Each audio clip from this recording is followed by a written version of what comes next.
Hey everyone, tonight we're drifting back to the wide, endless grasslands of the American frontier. Go ahead and dim the lights, settle in somewhere cozy, and let your mind wander to a quieter time. The world outside might be noisy, but out here on the open prairie, there's nothing but wind, grass, and your own thoughts. Imagine it, a horizon that goes on forever. No cars, no airplanes overhead. Just you, your wagon, and a promise of free land waiting for you if you can survive long enough to claim it. And that's the tricky part, survival. People like to romanticize homesteading. They picture a little log cabin with smoke curling from the chimney, a loyal dog by the door, and a smiling family in clean aprons. Reality? Well, it was more mud, blisters, and questionable stew. So tonight, we're going to walk through what it would really take to make out here. And we're going to do it slowly, so you can relax as we build this world together. Let's start with the journey. You just packed everything you own into a covered wagon. And I do mean everything. Your bed frame, a barrel of flour, maybe a spinning wheel, and whatever livestock you could tie to the back. There's no quick trip to the store once you're out here. So if you forgot something, congratulations, you just don't have it for the next few months. The road ahead is not really a road. It's a pair of wagon ruts and grass, sometimes disappearing completely, sometimes turning into deep mud after a rainstorm. And speaking of rainstorms, the prairie doesn't exactly have natural cover. When thunderheads roll in, there's no cozy porch to run under. You and your wagon just sit there, getting soaked, hoping lightning doesn't strike too close. Your oxen, yes, you have oxen now, not horses, are pulling this heavy wagon at about 2 miles per hour. That means if you're lucky, you might make 15 miles in a day. Maybe less if someone breaks a wheel. And someone always breaks a wheel. The nights are cold, even in summer. You sleep on the ground, wrapped in a blanket that smells faintly of damp hay, listening to coyotes yipping somewhere out in the dark. When you finally reach the piece of land you've been promised, it's not exactly ready for you. There's no farmhouse, no barn, no fence.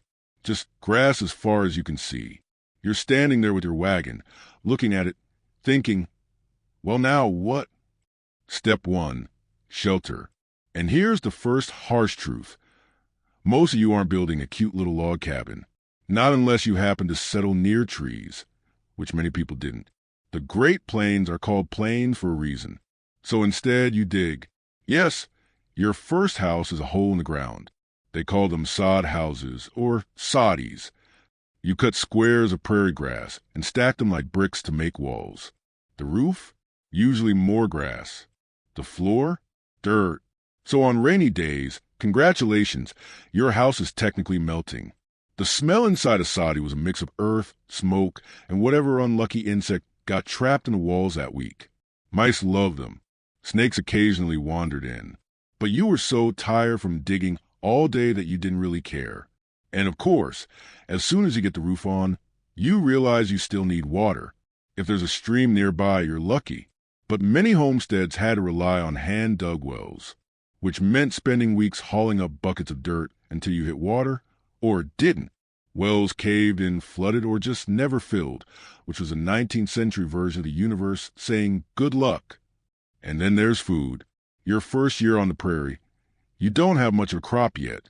You might have planted corn or wheat, but that won't be ready for months. So dinner is whatever you brought in the wagon. Hardtack, beans, maybe some salted pork, if you were rich enough to buy it. Fresh vegetables? Not unless you were very quick, with a garden. Your grocery store was whatever small trading post happened to be within a day's ride, and they didn't exactly carry fresh produce. You could get flour, maybe some sugar, maybe coffee if you were very lucky. And because you're living mostly on bread and beans, your teeth start to ache. Dental care out here was, let's say, creative. If you had a bad tooth, the solution was usually to tie a string around it and hope for the best. Now let's talk weather. Summer on the plains is not just a little warm. It's blistering hot. There's no shade except what you can make yourself. So you spend most of your days squinting into the sun, sweating through your one set of work clothes. Then comes winter. And winter doesn't just arrive politely. It roars in on a blizzard and buries your sod house in snow. You stay inside as much as you can, wrapped in everything you own, keeping the fire alive with whatever scraps of wood or dried buffalo chips you collected. If you run out of fuel before spring, well, that's why so many homesteaders just didn't make it. And because life wasn't already hard enough, there were the neighbors. Maybe they were good neighbors, the kind who'd ride over with a loaf of bread when you were sick. Or maybe they were the kind who'd build their house a little too close to yours, then spend the next 10 years arguing about where the property line actually was. Small disagreements could turn into decades-long feuds, because when you only see about 6 people all winter, you have a lot of time to stay angry. And yet, somehow, some people love this life. They love the sound of the wind in the grass. They love the feeling of working a piece of land until it finally gave them a good harvest. They loved watching their children grow up with space to run, instead of crowded into a dirty city tenement. Homesteading was hard, brutally hard, but for some, it was worth every blister. What part of homesteading do you think would have been hardest for you? The digging, the food, the neighbors, or the endless weather? Let me know in the comments. I love hearing what part of history you'd survive or not survive. So, you've built your sod house. You survived a few nights of coyote serenades. You figure out where to get water without falling into your own well. Now comes the next big challenge, turning this endless grass into something you can actually eat. Breaking prairie soil was no small task. It wasn't soft garden dirt you could poke with a stick. This was thick, tangled sod, roots matted together like a giant woven rug. Early settlers used heavy plows pulled by oxen, and it could take all day just to prepare a single acre for planting. The work was slow, backbreaking, and often accompanied by colorful swearing. If you broke a plow blade, which happened constantly, well, there went your entire afternoon as you tried to fix it with whatever scrap metal you had on hand. And once you got the ground turned over, you planted corn, wheat, maybe a patch of beans or potatoes. You watered if you could, prayed for rain if you couldn't, and then you waited and worried because the prairie had a sense of humor. One week the weather might be perfect. The next, a thunderstorm would roll in, flattening your corn into the mud. Or worse, a hailstorm. Imagine watching your entire crop shredded to pieces in the space of 10 minutes, while you stand there holding your hat and wondering why you ever left your comfortable old life back east. And just when you thought the weather was your worst enemy, the insects would arrive. The famous locust swarms of the 19th century weren't just a few grasshoppers hopping around your field. These swarms could be miles wide, darken the sky like a storm cloud. They would descend on your farm and eat everything. Your corn, your wheat, the leaves off your trees, even the laundry you left on the line. There are stories of settlers finding fence posts completely stripped of bark, because apparently locusts weren't picky. You couldn't fight them. You just stood there and listened to the crunching sound of thousands of little jaws working away at your food supply. After they left, all you could do was sweep up what was left and try again next season. Of course, farming disasters didn't stop with insects. The prairie had other tricks, like fire. Prairie fires could start from lightning strikes or from a careless campfire miles away. And once the wind caught them, they could race across the grassland faster than a horse could run. Settlers sometimes lit back fires, small controlled burns to try and stop the big fire from reaching their homes. But even then, all you could do was watch and hope the wind didn't shift. Imagine standing outside your sod house at night, the horizon glowing red, ash floating through the air like snowflakes. You'd gather your children, maybe grab a bucket, but deep down you knew you were mostly at the mercy of the wind. And then there was drought. No rain meant no crops, which meant no food. You might make it through one dry year, but if the drought lasted 2 or 3, that was enough to drive entire families off their homesteads. They'd pack up the wagon and head back east, muttering something about how this free land wasn't worth starving for. Even if your crops somehow survived the weather, you still had to protect them from animals. Deer, rabbits, ground squirrels. All of them thought your hard work was a free buffet. Fencing was expensive, so you spent many evenings shooing things away from the garden like some kind of wild, sunburned scarecrow. And we haven't even talked about cattle yet. If you had cows, congratulations. You just gave yourself another full-time job.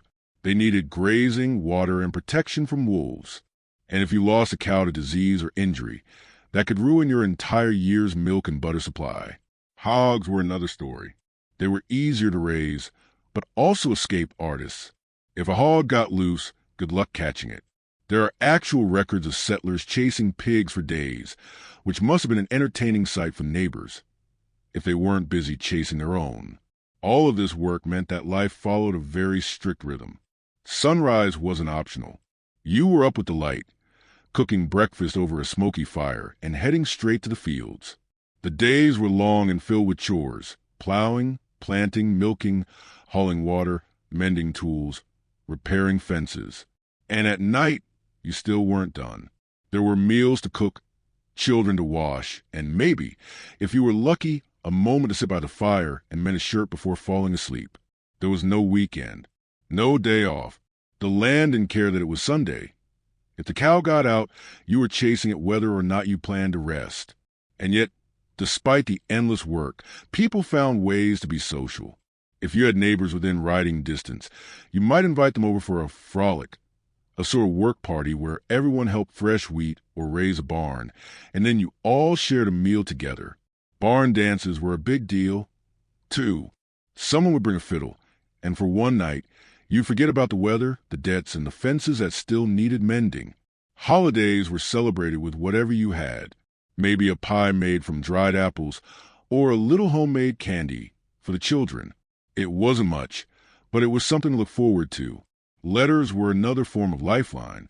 You might only get mail once a month, but when you did, you'd read every word 3 times over. A letter from home could make you feel less alone, even if it was just Cousin Sarah complaining about the neighbors. And so the days turn into weeks, the weeks into seasons. You learned to read the sky, to store every scrap of food you could, to plan ahead for the long winter months. And maybe, after a few years, you'd start to feel proud of what you'd built. It was a harsh life, but it could also be strangely beautiful. Standing out there at dawn, watching the mist rise off the prairie, hearing nothing but birds and the creak of your own wagon. It was easy to believe you were part of something bigger. If you had to choose, which prairie disaster would you fear most? Fire, drought, or locust swarms? Tell me in the comments.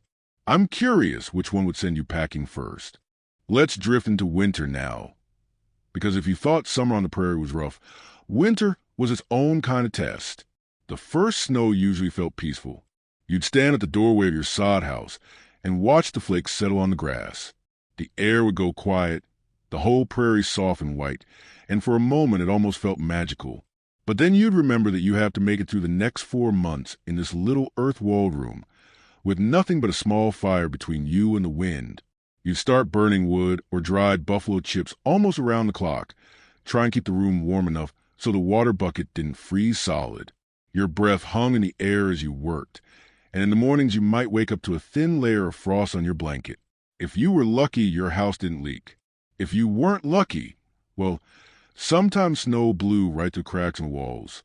People kept shovels indoors in case the snow drifted high enough to bury the doorways shut. And food? Winter meant no fresh anything. You were living on whatever you'd managed to put up during the summer. Salt pork, dried beans, cornbread, maybe a few jars of pickled vegetables if you'd been diligent. The meals were heavy, plain, and repetitive, but they kept you alive. And then there was the cold you couldn't escape, the kind that sank into your bones. Even simple chores were harder in winter. Milking the cow meant trudging through snowdrifts. Hauling water meant breaking through ice. Gathering eggs meant prying them out of frozen nests before they cracked. And if you had to ride anywhere, say, to fetch a doctor, you bundled up as best you could, knowing you might come home with frostbitten ears anyway. Frontier medicine was creative. Doctors were few and far between, so most families handled illness on their own. If someone had a fever, you might brew them willow bark tea. If someone broke a bone, you set it yourself and hoped you did a decent job. Bleeding and purging were still common treatments. Not necessarily helpful, but they were what people knew. There were epidemics, too. Measles, diphtheria, scarlet fever, all of them swept through prairie towns from time to time. And if someone in your family caught it, there was no hospital to rush them to. You just waited tried to keep them comfortable, and prayed they made it through. Childbirth was another dangerous time. Babies were usually delivered at home, sometimes with a neighbor acting as midwife. Most births went well, but when they didn't, there was very little anyone could do, which meant that every pregnancy came with a shadow of worry. And then there was loneliness. Winter meant weeks without seeing another soul outside your family. No neighbors dropping by, no trips to town, just you, the wind, and the same 3 people sitting by the fire every night. Cabin fever was real. People argued more. Little annoyances grew into big ones. That's why letters were so precious in winter. The mail carrier might bring a stack of letters all at once, and you read each one over and over until you practically had it memorized. It was your reminder that there was still a bigger world out there, even if you couldn't reach it right now. But winter had its small joys too. Children played in the snow, sliding on old boards or building forts. Families told stories by the fire, read from the Bible or from whatever book they owned, and sang songs together in the evenings. Some settlers even got creative with entertainment, fiddles, harmonicas, or just singing rounds to pass the time. These moments didn't erase the hardship, but they made it bearable. When spring finally came, it was like waking up after a long sleep. The snow melted, the grass started to turn green, and everyone emerged blinking into the sunlight. It was time to plow again, time to plant again, time to try once more to make the land feed you. Some years were good. The rains came at the right time. The crops grew tall, and you could fill your pantry with food for the winter ahead. Other years were not so kind. A late frost might kill your corn. A windstorm might flatten the wheat. Sometimes a cow got sick just when you needed milk the most. Farming was always a gamble, and the house usually won. And yet, most settlers stayed. Even when life was brutal, even when the work seemed endless, they clung to the idea that if they just made it through one more season, things would get better. There was pride in that kind of survival. A quiet satisfaction in knowing you'd faced the worst and were still standing. And in a strange way, that determination became part of the landscape itself. These were people who built whole towns out of nothing, who planted trees where there had been only grass, who raised children that would go on to build schools, churches, railroads, and cities. Their lives were hard, but they left a mark that lasted. If you had to spend an entire winter snowed into a tiny sod house with just your family, what would you do to keep from going stir-crazy? Share your survival ideas in the comments. I'd love to see how creative you'd get. Let's step away from the blizzards and broken plows for a moment and drift into the softer side of homesteading. Because as hard as the work was, as isolating as the prairie could be, people still found ways to connect, to fall in love, to laugh, and to celebrate being alive. Courtship on the prairie was, let's call it straightforward. If you were a young man, you didn't have endless choices. There might be 2 or 3 eligible women within 10 miles, and everyone already knew their life stories by heart. That meant courtship often started as friendship, working side by side during barn raisings, seeing each other at church, maybe sharing a meal after a long day of harvesting. A proposal might not be accompanied by diamonds or candlelight dinners. It might be as simple as saying, "Would you like to try this whole life together thing?" while standing in a field. But those marriages, forged under hard conditions, could be surprisingly strong. Because when you were trying to survive a drought together, there wasn't much time to argue about who forgot to wash the dishes. Weddings were small but heartfelt, often held in someone's home, or in the first rough little church the community built. They might be followed by a potluck dinner, music, and dancing late into the night. Everyone brought what they could: a pie, a loaf of bread, maybe a bottle of cider that had been hidden away for just such an occasion. Church gatherings were another lifeline. Even if you weren't particularly religious, Sunday was the one day of the week when you saw all your neighbors in one place. You catch up on news, trade recipes, swap seeds, maybe gossip a little about the new family that just arrived. For children, it was a chance to play with someone outside their own household. For adults, it was a reminder that they weren't completely alone in the wilderness. And then there were dances, the high point of any season. Someone would clear out a barn or a large room. Lanterns would be hung, and a fiddler would be persuaded to play as long as his arm held out. People came from miles around, bouncing along in wagons just for the chance to stomp their boots in time with the music. Dances were more than entertainment. They were a place to meet potential partners, to laugh, to shake off the exhaustion of daily life. Even the shyest homesteader might be coaxed into a reel or a waltz. And yes, someone always brought a pie. Even holidays took on a new kind of meaning on the prairie. Christmas might be nothing more than a sprig of evergreen, a small homemade gift, and a meal that felt a little richer than usual. Maybe even fresh meat if you had managed to keep a pig alive all season. But it felt special precisely because it was rare. The 4th of July was often celebrated with more enthusiasm than any other holiday. Neighbors gathered for picnics, races, speeches, and sometimes fireworks if anyone had been able to order them from town. It was a moment to look around and say, yes, we're still here, we're still building, and we haven't given up yet. Even everyday moments could become tiny celebrations. The first calf of the spring, the first ripe tomato, the moment a long-awaited letter arrived, or when the traveling preacher finally made it back through the area and brought news from far away. These moments were like threads that kept settlers connected to life beyond their own fences. And sometimes, people just made their own fun. There are accounts of settlers playing games with corn husks, staging impromptu storytelling contests, or turning work into a social event. Corn husking bees, where everyone pitched in and then ended the night with cake. And yes, there was laughter. It might sound strange to picture settlers laughing when they were living in mud houses and eating the same stew every night, but humor was a survival tool. People told jokes, teased each other, and found ways to laugh at their bad luck. After all, if your wagon had tipped over in a creek for the second time that month, you could either cry or laugh, and sometimes laughing was the only thing that kept you sane. Even the smallest absurdities became good stories to retell around the fire. The neighbor's cow wandering into someone else's kitchen, a pig stealing laundry off the line, a child trying to ride the family goat like a horse. These moments broke up the grind and reminded people that life wasn't just suffering, it was also ridiculous. And through it all, people built bonds. Neighbors might start out as strangers, but over years of helping each other, through births, illnesses, crop failures, and harvest feasts, they became almost like family. There was an unspoken understanding that survival depended on cooperation. If a roof blew off in a storm, everyone came running to help nail it back on.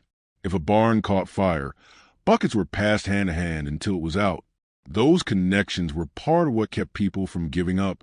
They weren't just working for themselves. They were part of a tiny, fragile community, and that gave them a reason to keep going. If you lived on the prairie, which part of homesteader social life would you look forward to most? The dances, the church gatherings, or the holiday picnics? Tell me in the comments. I think a lot of us could use more barn dances in our lives. Not every day on the prairie was filled with dances and laughter. Some days were so quiet, so empty, that it felt like the world had simply forgotten you existed. Isolation was one of the greatest struggles of homesteading. Your nearest neighbor might be 3 miles away, too far for casual visits when you were busy tending animals or trying to keep the weeds from choking your crops. Weeks could pass without seeing another soul except your own family. And if you lived alone, as many did, especially widows or young men seeking a claim, the silence could feel heavy. People talked about the wind, not just as weather, but as a companion or an enemy.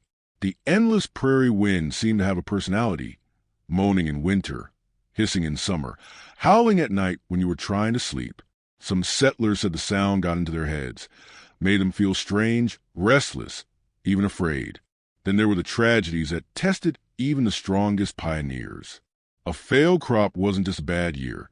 It could mean starvation. If your wheat shriveled in a drought or your corn was eaten by grasshoppers, you had to make impossible choices. Sell livestock to buy food, go into debt with a local storekeeper, pack up and leave before winter came, and illnesses could strike without warning. With no doctor for miles, even a simple infection could turn deadly. Families sometimes buried children in their own backyards because there was no one to help dig a grave farther away. Fires were another terror. A single spark, carried by the wind, could turn the dry prairie into a sea of flame. Settlers sometimes burned fire breaks, strips of land cleared in advance, But when a fire was really raging, there was nothing you could do but grab your loved ones and run.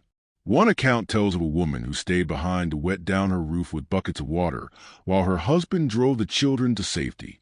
The fire leapt across the break and destroyed everything, house, barn, animals. When the family came back, there was nothing left but blackened earth. And yet, they started over. Sometimes, though, people decided they couldn't start over. The history books call them go-backs.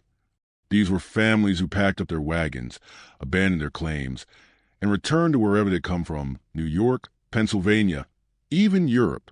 Sometimes they sold what little they had left. Sometimes they just walked away. It wasn't failure, really, just a decision that the price was too high. The dream of free land wasn't worth the endless struggle, and no one could blame them. Even those who stayed sometimes felt the weight of homesickness. Imagine being an immigrant from Norway or Germany, used to green hills, forests, and cozy villages, and suddenly you're standing in a flat, treeless expanse that stretches forever. Some wrote in letters home that they missed the sound of bells, the sight of mountains, the smell of familiar foods. Others felt a more personal kind of grief. A widow might sit by the fire every night with her husband's hat on the table, unable to leave the place where they had dreamed of a future together.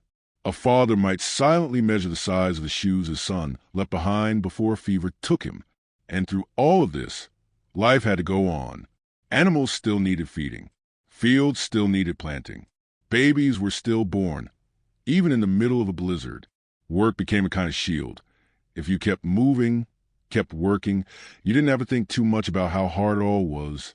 But at night, when the lamps were out and the wind creaked through walls, the thoughts would come.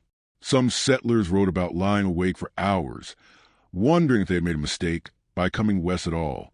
If you were faced with years of drought and loss, would you stay and keep fighting for the homestead? Or pack up and go back to an easier life somewhere else? Tell me in the comments. I think this is a question every settler must have asked themselves at least once. For all its hardships, the prairie had its quiet rewards. The same wind that kept you awake at night also carried the smell of rain in spring. The same land that tried to starve you would sometimes surprise you with a field of golden wheat, so tall you could hide a child in it. There were mornings when the whole prairie was covered in dew, sparkling like silver. There were evenings when the skies stretched into shades of rose and indigo, and you could see every star that had ever existed. The loneliness felt less heavy when you stood outside on a summer night and heard the crickets sing under a full moon. And there was pride, too, deep, quiet pride. Every fence post driven by hand, every acre plowed, every loaf of bread baked in a smoky stove felt like a small victory. A family could look at their house, even if it was only a sod hut, and know they had built it themselves with their own hands from the ground they stood on. There were moments of joy. Letters from home arrived, bringing news of weddings and babies and the world you had left behind. Neighbors came by for barn dances or Christmas suppers, and the tiny house rang with laughter. Children raced through the grass barefoot in summer, chasing fireflies. These were the moments that made it worth it, the reason so many settlers stayed, through drought and fire and grasshoppers. The reason they planted again every spring, even when last year had failed. Looking back now, it's hard to imagine that kind of endurance. But perhaps that's why we find these stories so fascinating. They remind us that people, ordinary, stubborn, determined people, can survive almost anything, that comfort and convenience were never guaranteed, and that the quiet strength of those who came before us still echoes across the prairie. And maybe, as you're lying there tonight, you can picture that endless sky, those quiet evenings, and that one small house in the middle of nowhere, holding a family that refused to give up. Would you have had the strength to stay and make a life on the prairie, knowing everything you'd have to endure? Or do you think you'd be one of the go-backs?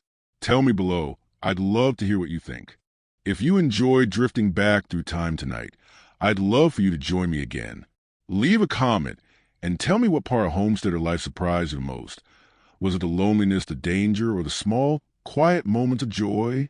And if you haven't already, subscribe to the channel so you don't miss the next sleepy history journey. It really helps more people find these videos, and it lets me keep making them for you. Give the video a like if you found it relaxing, and maybe share it with someone who needs a little peace before bed. Now take a slow, deep breath. Let your shoulders relax and let yourself drift off, knowing you just traveled through a world that was as hard as it was beautiful. Good night. So tonight, as you lie in bed with a roof that doesn't leak and heat that turns on at the flick of a switch, take a moment to think about those families who braved the cold, the hunger, and the loneliness just to make a life. It was hard, dirty, and exhausting, and they kept going anyway. And now I'd love to hear from you. Would you have lasted 5 years as a homesteader? Or would you have packed it in after the first winter? Tell me in the comments. I read every one. If you enjoyed the slow walk through history, give the video a like, leave a comment, and subscribe so you don't miss the next sleepy story. And if you really enjoyed it, share it with someone who needs a calm, quiet history lesson to fall asleep to tonight. Thanks for being here. Until next time, sleep well, dream of wood smoke and starry skies, and we'll meet again in another quiet corner of the past.